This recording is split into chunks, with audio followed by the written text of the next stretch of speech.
Meu nome é doutora Renata Greenfeld, sou dentista do sono, certificada pela Associação Brasileira do Sono, e vou falar um pouco com vocês sobre as consequências de não tratar a apneia obstrutiva do sono.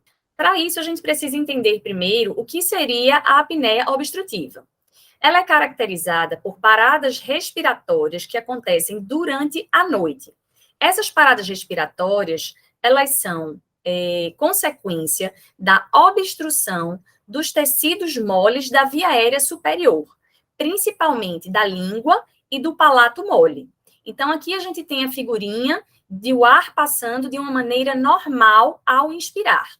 Na segunda, já encontramos um pouco de dificuldade desse ar conseguir penetrar. Então, nós podemos roncar, que é aquele barulho desagradável e que incomoda o parceiro de cama. Já na apneia, não é só o parceiro de cama que sofre. Nós também teremos consequências, porque o ar que a gente inspira não vai chegar aos nossos pulmões, já que provavelmente a nossa língua e o nosso palato mole estarão fisicamente causando uma vedação dessa via aérea. Portanto, temos a apneia como ladrões do tempo de vida das pessoas. Essa baixa de oxigenação, elas afetam diretamente o coração e também os vasos sanguíneos, acarretando muitas outras comorbidades que vamos falar a seguir. Mas como é que é a apneia obstrutiva pelo mundo? Então, usando os critérios de diagnóstico da Associação Americana de Medicina do Sono, desde 2012, nós vamos subentender que a apneia é classificada em leve quando tem de 5 a 15 paradas respiratórias por hora de sono, será leve. 15 a 30 paradas respiratórias em 1 hora de sono, ela é considerada moderada. E acima de 30 paradas respiratórias, ela é considerada grave.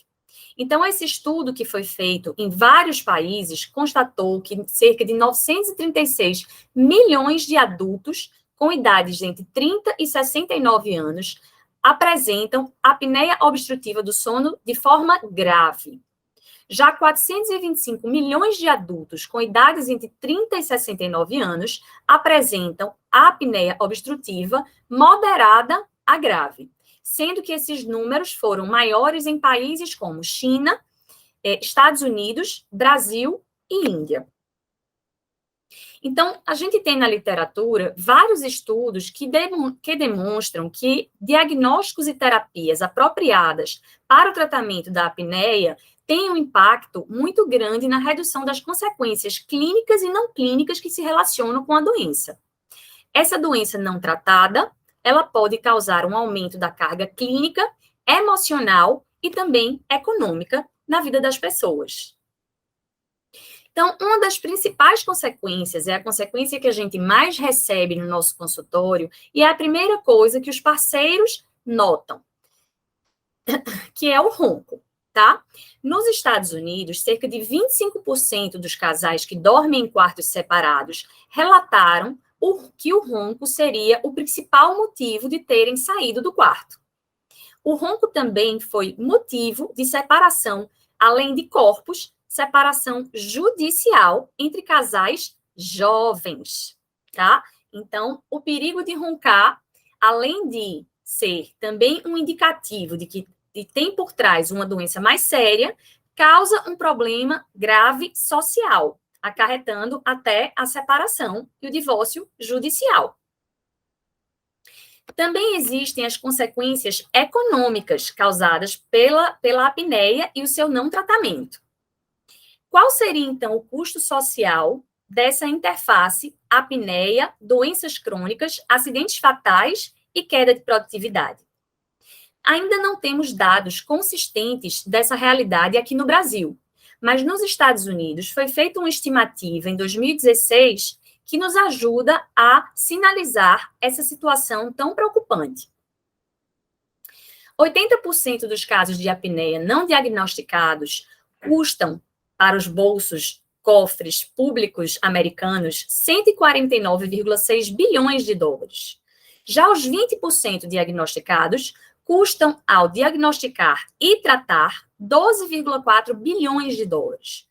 Matematicamente, a gente consegue realizar que diagnosticar e tratar vai custar em torno de 8% o valor gasto com consequências de não fazer esse diagnóstico. Mas quais são os custos que a gente tem com esses acidentes de trânsito em pessoas que não foram diagnosticadas com essa apneia? Nos veículos comerciais, acidentes fatais e não fatais têm um custo de 19,1 bilhões. Em veículos não comerciais, acidentes fatais e não fatais têm um custo de 7,1 bilhões. Então, a gente está vendo que os custos são na casa dos bilhões em pessoas que não foram diagnosticadas com a presença de apneia. Mas será que essas pessoas que se submeteram a esses acidentes fatais ou foram submetidas tinham algum grau de apneia?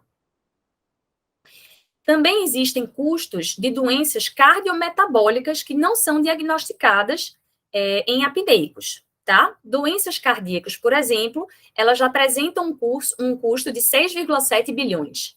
Já o custo com diabetes fica na casa dos 6,4 bilhões. E da hipertensão, em torno de 5,4 bilhões de dólares. Os custos com redução na produtividade em pacientes não diagnosticados com apneia giram em torno de 86,9 bilhões, gerando queda na produtividade, além de faltas e atrasos. Os custos com a saúde mental são depressão, ansiedade, além de outras comorbidades, geram 7,1 bilhões.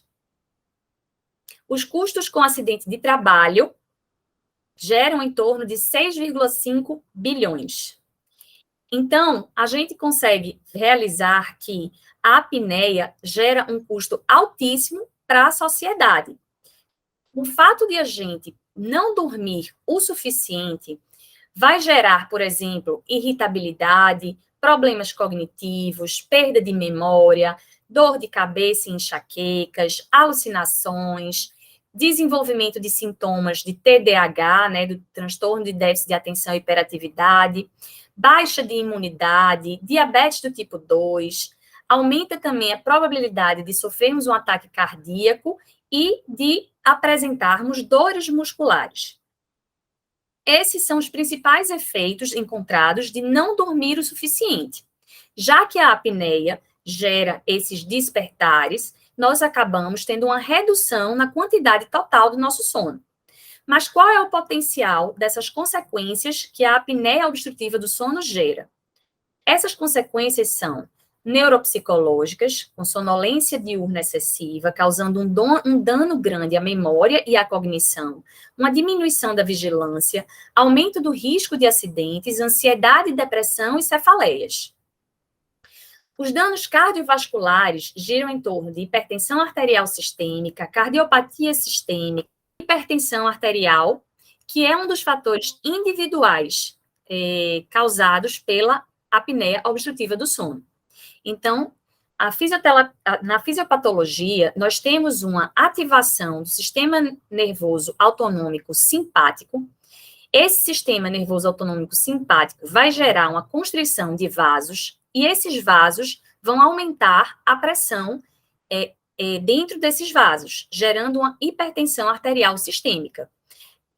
Esse aumento de pressão, causada também pela vasoconstricção pulmonar, vai gerar uma hipertensão arterial pulmonar. Então, uma das características dos portadores de apneia obstrutiva do sono é que a redução ou ausência do descenso noturno, ou seja, a pressão arterial, ela costuma não cair durante a noite de sono, né? Então, o coração, ele fica sendo exigido durante toda a noite, ele vai bobear mais vezes para distribuir para o organismo o pouco oxigênio que ele tem, e isso vai gerar um aumento de pressão constante no nosso organismo. E, portanto, a gente não tem um descanso, ou seja, um descenso, uma queda dessa pressão arterial, tá? E isso independe da presença de hipertensão arterial diurna.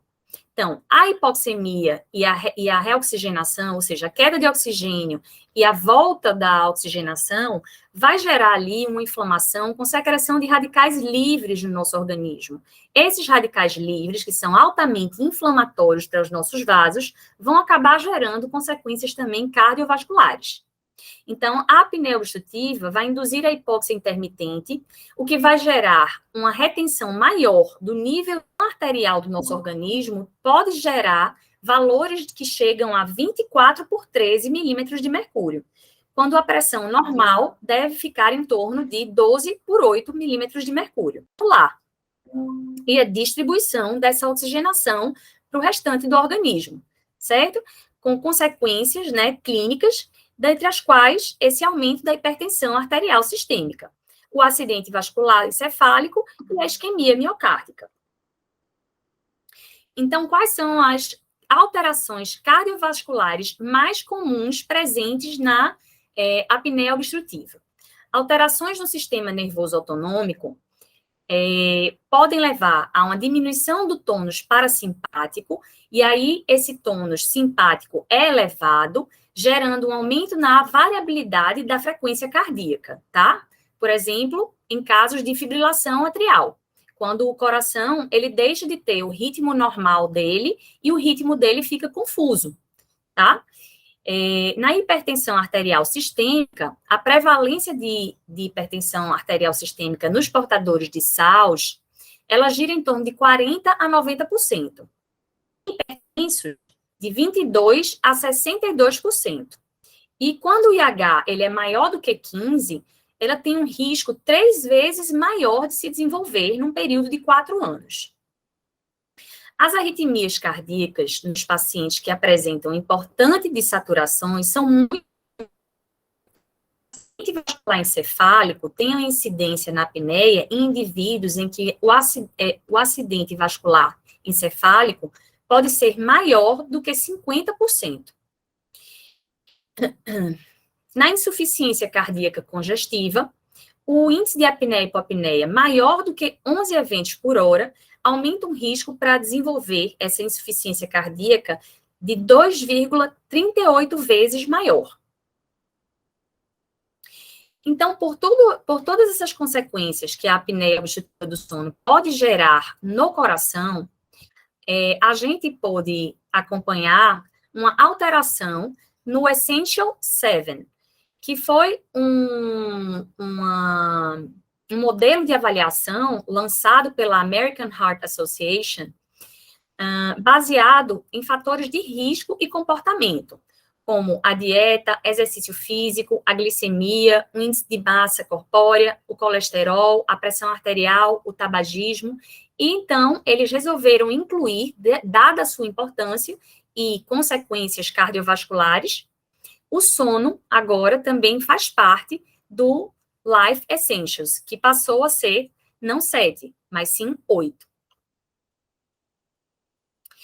A apneia também pode gerar essas consequências metabólicas, né? E agravar a possibilidade do desenvolvimento de diabetes.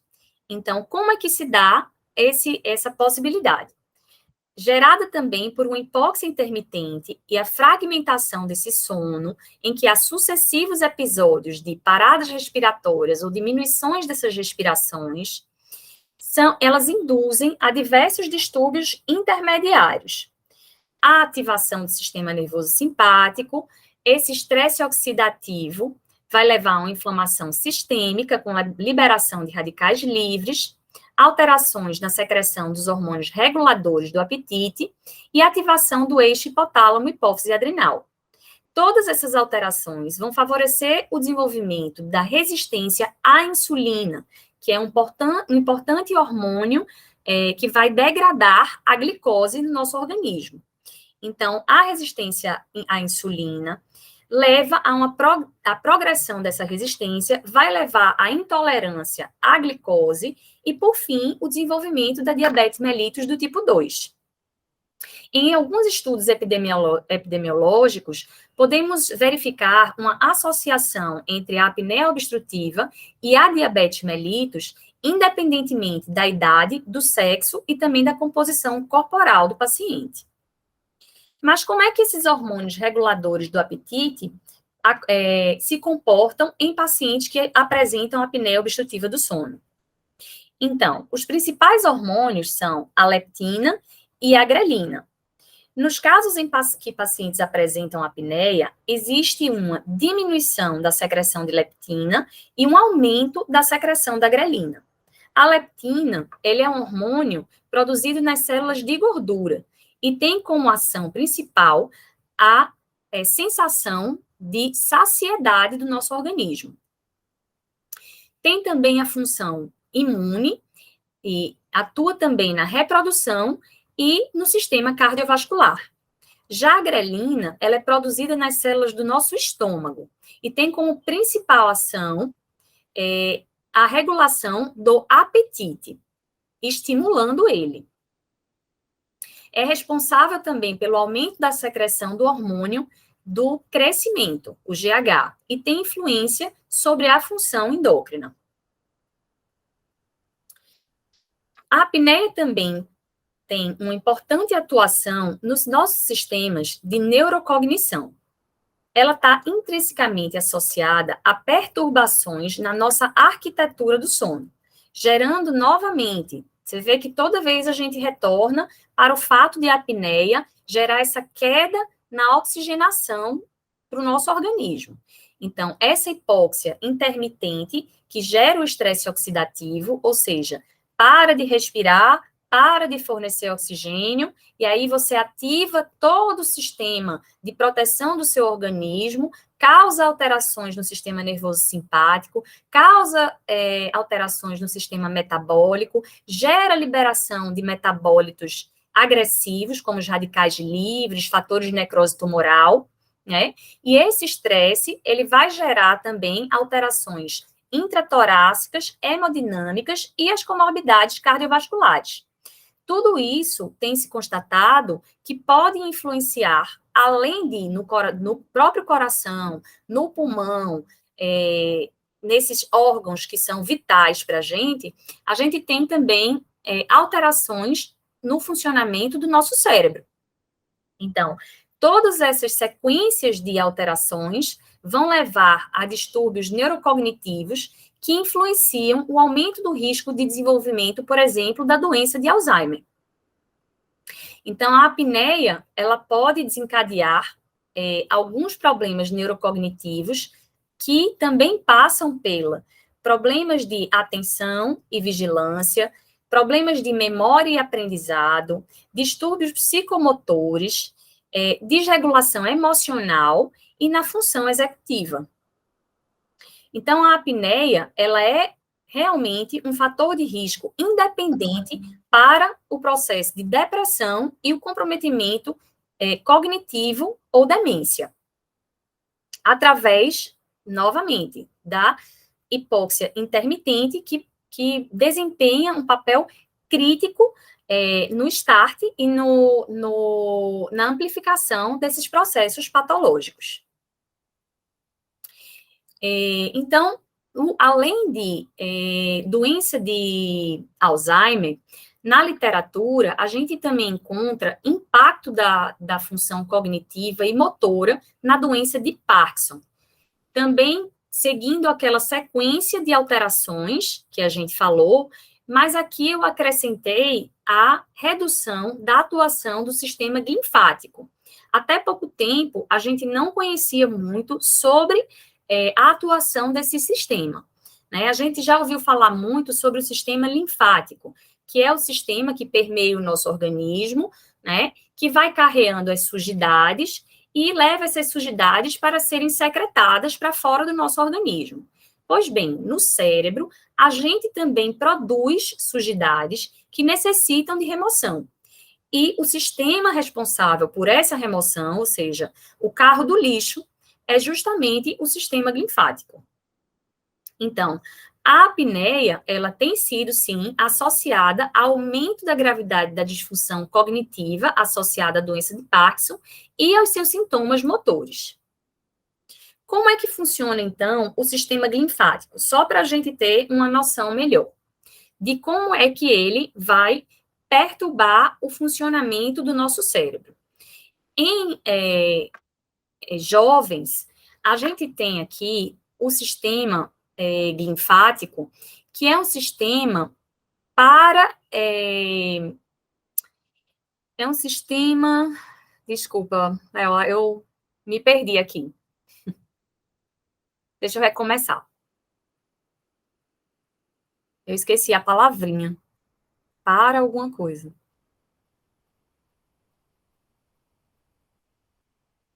Para arterial.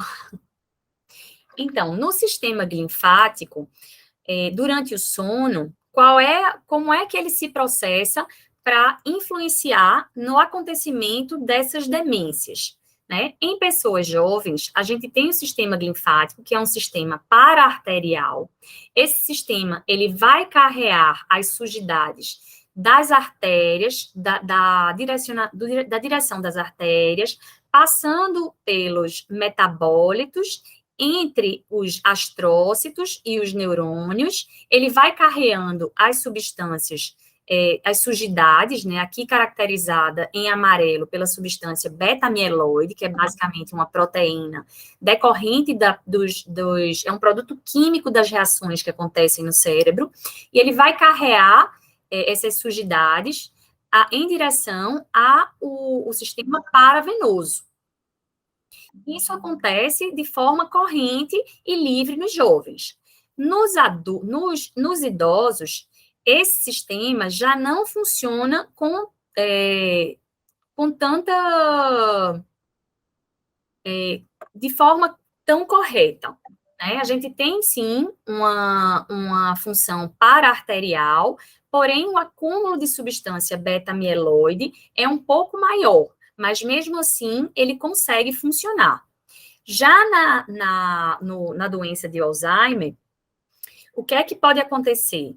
O sistema linfático, por não estar atuando de forma correta, porque o sono é responsável pela modulação desse sistema linfático, ele vai deixar de carregar essa sujidade, que é a substância beta-amiloide, né? Ela vai ficar concentrada aqui entre os neurônios e astrócitos, e essas substâncias não vão ser carreadas em direção ao sistema paravenoso, tá? Então, a gente vê que em humanos, o comprometimento do sistema do sono de ondas lentas, que é o sono não REM, ele é um dos sonos não REM, né, o sono de ondas lentas, é o N3, ele está correlacionado com o aumento da presença de substância amiloide.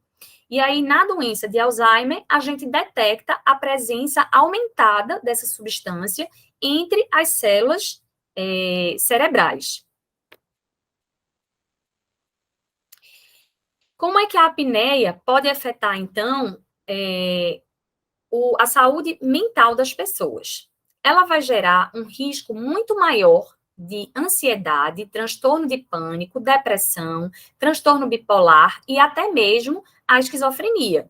Porque quando a gente não dorme bem, a gente fica muito ansioso. Acho que todo mundo que não dorme bem ou não dormiu bem por alguma noite, por algum motivo, acorda pela manhã ansioso, indisposto, pensando que não vai conseguir ter uma boa produtividade durante o dia, né? Então, essa reação é uma reação de estresse que é gerada no corpo e no cérebro, tá? E ela pode afetar realmente muitas áreas da sua vida. Ela vai gerar uma sonolência diurna, ela vai causar irritabilidade, você vai ter dificuldade de concentração, vai ter um maior estresse nos relacionamentos, vai atrapalhar também o seu trabalho.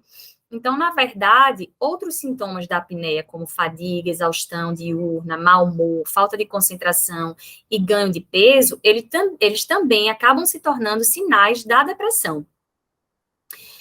Uma pesquisa relatou que pessoas com esquizofrenia possuem, inclusive, 6 vezes mais probabilidade de ter apneia do sono. Assim como também a depressão, a apneia do sono e a esquizofrenia, elas compartilham alguns sintomas semelhantes, como a sonolência diurna excessiva e as alterações de humor que eu relatei anteriormente. Sobre os acidentes de trânsito e a presença de apneia. Então, qual é o impacto da apneia para os motoristas? Quando a gente não dorme bem, a gente vai ter um excesso de sono durante o dia, vai levar também a uma baixa concentração, como foi explicado, né, o processo de problemas neurocognitivos, né, vai gerar essa baixa atenção, vai dificultar também as tomadas de decisão, que vão ficar mais lentificadas, e todos esses efeitos são, inclusive, semelhantes aos efeitos gerados pela ingestão de álcool. Já se sabe que a sonolência ao volante é reconhecida como um importante fator que contribui para os acidentes de trânsito, uma vez que 30% desses acidentes fatais foram atribuídos a essa sonolência. Então, no estudo feito sobre os efeitos, simulando os efeitos da apneia, né, na performance dos motoristas, foi feito com um grupo controle de 16 participantes que não tinham apneia do sono, 20 participantes que tinham apneia do sono e não tinham tratamento. Desses 20, 10 foram tratados com aparelho intraoral e 10 com CPAP. Esse teste repetido 3 meses depois do início do tratamento. E como resultado inicial, foi apontado que o grupo de apneia sem tratamento apresentou uma performance bem pior que o grupo controle. Mas quando esse grupo foi tratado, esse resultado se igualou ao do grupo controle. Então, a gente conclui que o tratamento com o aparelho intraoral e o CPAP, eles contribuem para uma melhora da apneia obstrutiva e não apresentam diferenças estatísticas entre as duas modalidades. A apneia também pode gerar um problema muito grave e que também influencia na questão social, né, que é a disfunção sexual. Porque você ser impotente, tudo bem, mas impotente e roncador, aí ninguém merece, né? Então, como é que a apneia ela vai atuar, causando um risco 10 vezes maior de acontecer impotência nesses portadores de apneia obstrutiva? Qual seria o mecanismo fisiopatológico? Essa fragmentação do sono vai gerar uma dificuldade ventilatória, né, essa baixa de oxigênio, aquele velho estresse oxidativo, vai acarretar aquela cascata de eventos nos vasos, liberando os componentes inflamatórios, né, as radicais livres. Esses radicais livres vão fazer inflamação e disfunções nas paredes dos vasos e vão gerar também uma importante queda no óxido nítrico circulante. O óxido nítrico, ele é um potente vasodilatador que age bastante durante o processo de ereção. Os despertares também vão diminuir o percentual das fases do sono em que o hormônio da testosterona é produzida. E uma curiosidade é que a reposição de testosterona, ela é contraindicada em pacientes que têm apneia obstrutiva do sono. O refluxo gastroesofágico também está associado a uma piora da apneia obstrutiva do sono, bem como o efeito contrário. A apneia também piora o refluxo gastroesofágico. Uma pesquisa de 2019, em um congresso dos Estados Unidos, concluiu que 35% dos pacientes com apneia do sono têm também refluxo gastroesofágico. E o motivo disso seria porque a apneia, ela acaba modificando o funcionamento do sistema digestivo, né? Essa apneia, ela vai causar diversos processos que vão alterar o funcionamento do sistema digestivo. Eles podem paralisar a válvula, que é a cárdia, né? A válvula que fica na entrada do estômago, entre o estômago e o esôfago, e facilita, sim, a ocorrência desse retorno do conteúdo do estômago, que é justamente o refluxo. O refluxo, ele também não acontece só na forma líquida. O fato de a comida estar sendo decomposta, né, ela acaba fermentando pela acidez do estômago. Esse fermentar gera gases ácidos. Esses gases ácidos, eles vão subir em direção à via aérea superior e vão causar uma inflamação nesses tecidos, na mucosa da via aérea superior, porque essa mucosa ela não é preparada para receber essa acidez. Então, o que é que vai acontecer?